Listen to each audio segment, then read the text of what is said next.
இந்த நிலையில் தன்னுடைய கருத்துக்களை பகிர்ந்து கொள்வதற்காக பாஜகவின் மூத்த தலைவர் திரு ஹெச் ராஜா அவர்கள் நம்முடைய தொலைபேசி வாயிலாக இணைந்திருக்கிறார். சார் வணக்கம். இணைப்பில் வந்தமைக்கு முதல்ல நன்றி.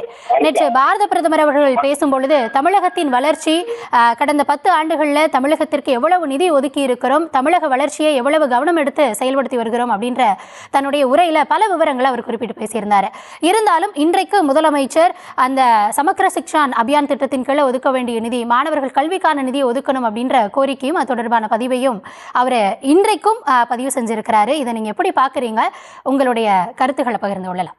முதல்ல ராஜராஜ சோழன் ராஜேந்திர சோழன் அவர்கள் கங்கை கொண்ட சோழபுரத்தில் சோழ ஆட்சியின் தலைமையகத்தை நிறுவி கங்கை கொண்ட சோழீஸ்வரருக்கு ஆலயம் அமைத்து 1000 ஆண்டுகள் ஆகிறது. அதோடு கூட அவர் கடல் கடந்து விஜயம் செய்து பல நாடுகளை வென்றதற்கு 1000 ஆண்டுகள் ஆகிறது. இங்கு அவருடைய பிறந்த தினமும் ஆடி திருவாதிரையிலே வருகிறது. இந்த முப்பெரும் விழாவிற்காக மாண்புமிகு பிரதமர் அவர்கள் வந்திருக்கிறார்கள். நேற்றைய தினம் தமிழகத்திற்காக என்னென்ன நிதியுதவி செய்தோம் என்பதை மிக தெளிவாக மாண்புமிகு பிரதமர் அவர்கள் மேடையிலே கூறியிருக்கிறார்கள். ஆனால் இவர்கள் கல்வி நிதி என்று சொல்வது அந்த திட்டத்திலே PMSRI திட்டத்தில் சேர்ந்தால் அந்த நிதி, அது தவிர 19 தலைப்புகளிலே கல்விக்கான நிதி மத்திய அரசு ஒதுக்கி இருக்கிறது. அது எதுவும் தடை செய்யப்படவில்லை. ஆகவே இவர்கள் ஒரு மோசடியான ஆர்குமெண்ட் வச்சுக்கிண்டு முதலமைச்சரும் திமுகவும் பேசுறது தமிழக மக்களே புரிந்து கொள்வார்கள். இவர்கள் பேசுவதில் எந்த நியாயமும் இல்லை. ஏன்னா ஒரு திட்டத்துல சேர்றேன்னு கையெழுத்து போட்டு முதல் 2 இன்ஸ்டால்மெண்ட்டை வாங்கிட்டு 3வது 4வது நாங்க சேர மாட்டோம் சொன்னா இது மோசடியான நடவடிக்கை தானே அரசாங்க தரப்புல. அது இதுல எந்த நியாயமும் இல்லை.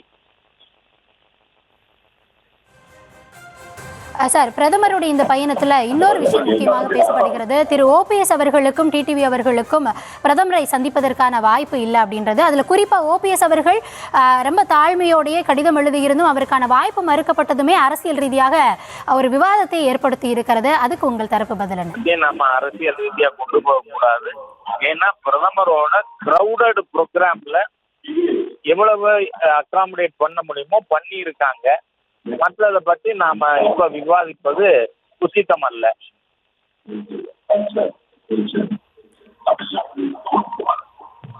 ஹலோ சார், அது மட்டும் இல்லை, அதாவது கூட்டணியில் அவர்களுக்கான அங்கம் இருக்கிறதா அப்படின்றதான் இதிலிருந்தே தொடரக்கூடிய கேள்வி. அதற்கான விடயத்தான் எதிர்பார்க்கிறாங்க மக்களும். இந்த நேரத்தில் அந்த சந்திப்பு நிகழாததும் இருக்காங்களா இல்லையா அப்படின்ற சந்தேகத்தை தான் இன்னுமே வித்திட்டு செல்கிறது. அதை எப்படி நாங்கள் புரிஞ்சுக்கலாம்? இதெல்லாம் 8 மாசம் இருக்கு. போகதான் ஐரிஷிய தரப்பு முடிவு செய்யும்.